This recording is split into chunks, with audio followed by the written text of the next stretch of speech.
Hello friends, आज मैं आपको इस कुर्ती की कटिंग बताऊंगी जो कि हैवी साइज़ की कुर्ती है। इसकी पहले मैं मेजरमेंट आपको बता देती हूँ। इसकी जो है 36 तो चेस्ट है, अपर चेस्ट, और जो लोअर चेस्ट है वो है 39, और कमर है हमारी 34 और हिप है 39। तो मैंने परफेक्ट कटिंग के लिए इनमें सब में दो दो प्लस किया है। तो 41, 36 और 41 हमारा साइज़ बैठता है। तो 41 हमारा बड़ा साइज़ ही हो जाता है। तो 41 की जब हम कटिंग करेंगे तो अब जो इसका फोर्थ पार्ट होगा वो होगा हमारा 10, 9 और 10। तो इसमें मैंने जो तीरा लिया है वो मैंने लिया है पूरा 7 इंच, क्योंकि इसका गला 3 इंच का है। और मैंने आर्म होल भी 7 इंच लेके इस तरफ से मैं 6.5 ले रही हूँ। 6.5 लेने के बाद मैंने कंधे भी इसमें 1 इंच डाउन किए हैं। 6.5 लेने के बाद हमने जो इसकी आगे की काट डालनी है वो डालनी है 0.75। ठीक है।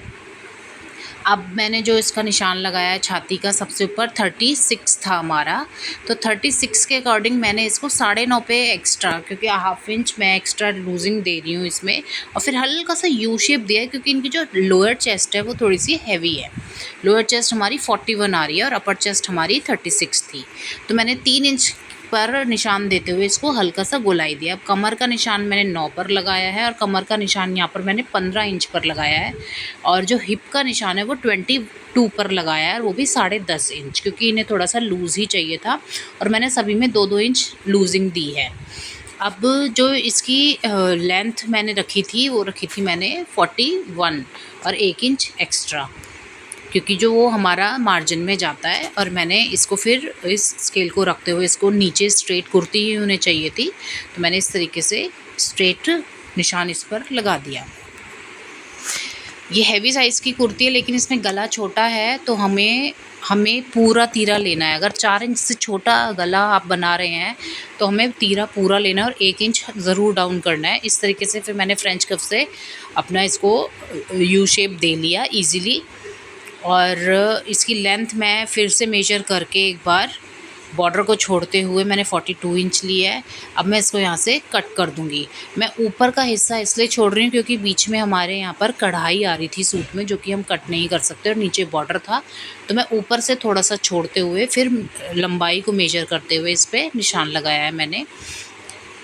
मैं इस वीडियो में कोई भी एडिटिंग नहीं कर रही हूँ, बिल्कुल लाइव आपको दिखा रही हूँ कि जैसे भी मैंने इस कुर्ती को कट किया है उस तरीके से। इस तरीके से मैं आराम से कट कर रही थी, क्योंकि नीचे का कपड़ा भी थोड़ा सा अटक रहा था।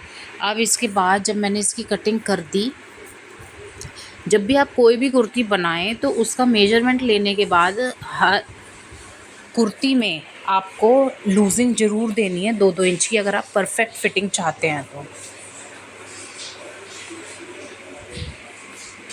और परफेक्ट फिटिंग के लिए आपको मेजरमेंट लेने के साथ साथ आपने उनसे पूछना भी है कि उनको कैसा सूट चाहिए, लूज़ चाहिए, टाइट चाहिए, बिल्कुल फिट चाहिए। कस्टमर आपको एक बार बता देते हैं तो आपका कंफर्मेशन ठीक से हो जाता है, तो आप आराम से कुर्ती बना सकते हैं। इस तरीके से मैंने लास्ट तक इसको कट कर दिया था। अब मैं आपको बैक पार्ट का कटिंग करने का एक टिप दूंगी जो कि बहुत ज़रूरी है। ये है बैक पल्ला। अब हमारा जो बैक पल्ले में ये बिल्कुल सेंटर में हमें बिल्कुल प्लेन दिया हुआ था, तो हम इसे मेजर कैसे करेंगे? पहले इसकी पूरी की पूरी चौड़ाई नापेंगे। तो यहाँ पर जो चौड़ाई आ रही थी वो आ रही थी 9.25। तो 9.25 का हाफ हम क्या लेंगे? 9.25 का हाफ हम लेंगे 4.25 इंच। यहाँ मैंने पहले गलत लगा दिया था, तो हमें 4.25 इंच लेके इसको निशान लगाएंगे सारे में, क्योंकि हमारा अगर ये सेंटर ठीक से नहीं निकला तो हमारा इधर उधर जाएगा सूट, तो अच्छा नहीं लगेगा। क्योंकि ना तो हम इसे ज़्यादा 3/4 कर सकते हैं, ना ही हम इसे एक तरफ कर सकते हैं, डिज़ाइन पूरा हमारा उल्टा हो जाएगा। इस तरीके से इससे निशान लगाते हुए मैंने इस पे सारे पे निशान लगा के मैं इसे फ़ोल्ड करके एज़ इट इज़ आपको भी दिखाती हूँ। इसी लाइन से मैंने इसको फ़ोल्ड किया है। इस तरीके से पकड़ना है आपने निशान से निशान को, और इस तरीके से आपने इसको फैलाना है। और अपने कपड़े को एडजस्ट बिल्कुल नहीं करना है, खींचातानी करनी होगी, क्योंकि कई कपड़ों में कान होती है, इसमें हल्की सी कान थी। फिर मैंने इसको इस तरीके से सेट किया, इस पर आयरन करी। अब मैंने फ्रंट पल्ले को बैक पल्ले पे इस तरीके से बिछा के रख दिया और मैंने पीछे का पल्ला 1/2 इंच बढ़ा हुआ रखा है। आप हर कुर्ते की कटिंग में पीछे का पल्ले को 1/2 इंच 1 इंच ज़रूर बढ़ा के रखिए, आपका गला कभी भी पीछे नहीं खिसकेगा। और जो हम यहाँ की काट डालेंगे वो हम यहाँ पर 1.5 इंच की डालेंगे।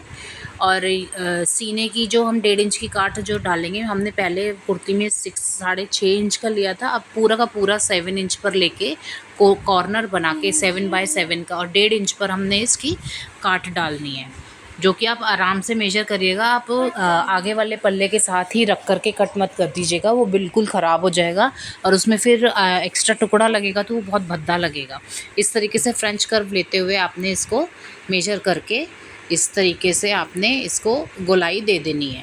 मैं फ्रेंच कर्व इसलिए यूज़ करती हूँ, इससे परफेक्ट कटिंग हो जाती है, कपड़ा इधर उधर बिल्कुल भी जाता नहीं है, एक्स्ट्रा कटिंग भी नहीं होती है। हालांकि मुझे काफ़ी एक्सपीरियंस है, उसके बाद भी मैं टूल्स इस्तेमाल करती हूँ।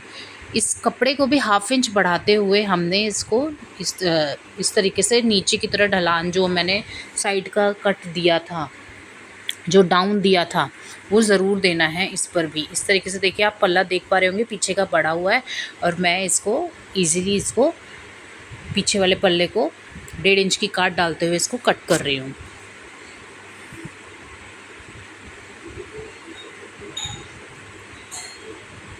ये कॉटन का बहुत ही पतला कपड़ा था, तो इसे बहुत ही संभाल के, एक तो इसमें अगर आपका कभी भी कोई भी कॉटन की कुर्ती हो बॉर्डर वाली हो तो उस पर आप सबसे पहले बॉर्डर को भी मैच करके देखिए कि बॉर्डर ऊंचा नीचा तो नहीं है। अगर बॉर्डर में कान है तो उस बॉर्डर को सबसे पहले आप कट करिए, उसे अलग रखिए, फिर अपनी मेजरमेंट लेके कुर्ती कट कीजिए। उसके बाद उस बॉर्डर को आपने उस पर सिलना है रख कर।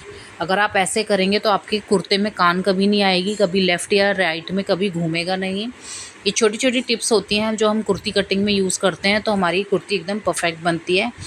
और ये थी आज की tips. Thank you for watching.